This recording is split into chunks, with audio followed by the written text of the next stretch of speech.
यशस्वी प्रधानमंत्री के मन में जो बात है और हम सब भी महसूस करते हैं, देश का विभाजन 20वीं शताब्दी की सबसे दुखद दुर्दांत घटनाओं में से एक अत्यंत त्रासदीपूर्ण घटना है और इस त्रासदी का शब्दों में बखान करना यह बहुत ही करुण और कठिन है। कई कारणों से इस पे कई लोग बात भी नहीं करना चाहते हैं, हम भी उस कष्ट को जानते हैं।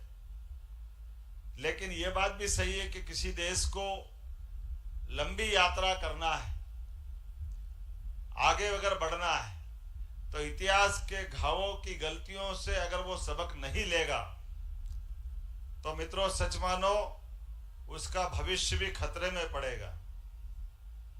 हमारे सामने कई उदाहरण अभी अपनी आंखों के सामने दिखाई देंगे, कुछ मैं बताने का प्रयास भी करूंगा, आपको अपने आप दिखाई देगा।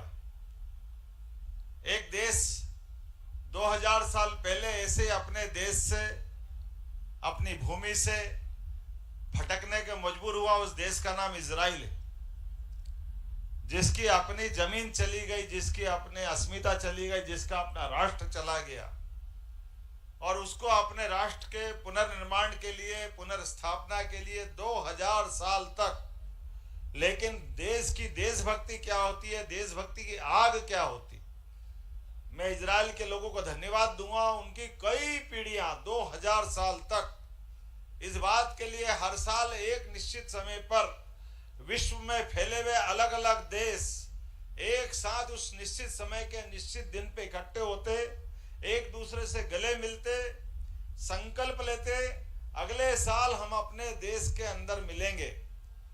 और दुर्भाग्य के साथ ऐसा साल आने में 2000 साल लगे। आप अंदाजा लगा सकते हो कितनी पीढ़ियां चली गई होगी इस उम्मीद के भरोसे कि उनका अपना देश बनेगा। हमारे आसपास वो देश भी आजाद हुआ। तो देश की आजादी की कीमत, ये मैंने उदाहरण इसलिए दिया कि आपको इसकी गंभीरता से देश की कीमत समझाने के लिए इजराइल जैसे और भी कई देश